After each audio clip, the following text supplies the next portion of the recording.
कार्तिक महात्म्य का 19वां अध्याय। राजा पृथु ने कहा, हे देवर्षि, अब आप ये कहिए कि भगवान विष्णु ने वहां जाकर क्या किया तथा जलंधर की पत्नी का पतिव्रत कैसे भ्रष्ट हुआ।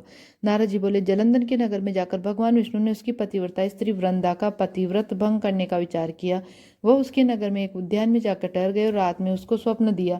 वह उनकी माया और अद्भुत कार्य पद्धति थी। और फिर उनकी माया द्वारा जलंधर की पत्नी पतिव्रता वृंदा ने रात में वह स्वप्न देखा कि उसका पति नग्न होकर सिर पर तेल लगाए महर्षि पर चढ़ाए, वह काले रंग के फूलों की माला पहने हुए तथा उसके चहु और हिंसक जीव, वह सिर मुड़ाए हुए अंधकार में दक्षिण दिशा की ओर जा रहा है। उसने अपने नगर को समुद्र में डूबा हुआ देखा और इस प्रकार के बहुत से भयानक सपने देखे। फिर तत्काल ही वह जाग पड़ी और स्वप्नों के संबंध में विचार करने लगी। इतने में उसने सूर्य का उदय होते हुए देखा तो उसने उसे एक छिद्र दिखाई दिया तथा वह कांतिहीन था। उसने अनिष्ट जाना।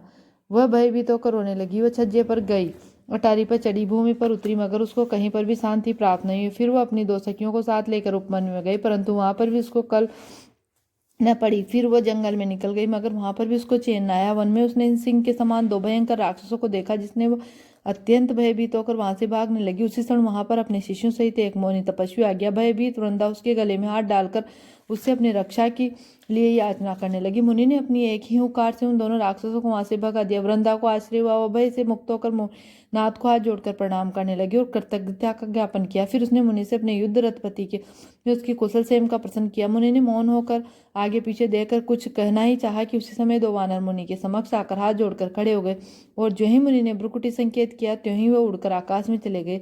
फिर जलंधर का सिर व धड़ लेकर मुनि के पास आ गए। तब वृंदा अपने पति को मृत हुआ जानकर मूर्छित होकर पृथ्वी पर गिर पड़ी और अनेक प्रकार के वचन कहकर दारुण विलाप करने लगी। पश्चात उसने उस मुनि से कहा, हे कृपानिधि, आप मेरे पति को जीवित कर दीजिए। पतिव्रता प्राण देते पत्नी सा कहकर दुखों का श्वासों को छोड़ती हुई मुनीश्वर के चरणों में गिर पड़ी। तब मुनीश्वर ने कहा, वह शिव जी द्वारा युद्ध में मारा गया, अतएव जीवित न हो सकता, क्योंकि जिसे भगवान शंकर मार देते हैं वो कदापि जीवित नहीं हो सकता। परंतु शरणागत की रक्षा सनातन धर्म में, अतः मैं कृपा कर इसे जिलाए देता हूँ। नारद जी कहते हैं कि वह मुनि साक्षात विष्णु ही थे।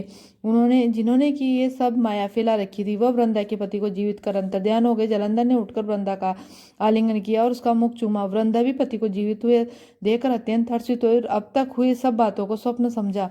पश्चात वृंदा सा काम हो बहुत दिनों तक उसी वन में अपने पति के साथ विहार करती रही।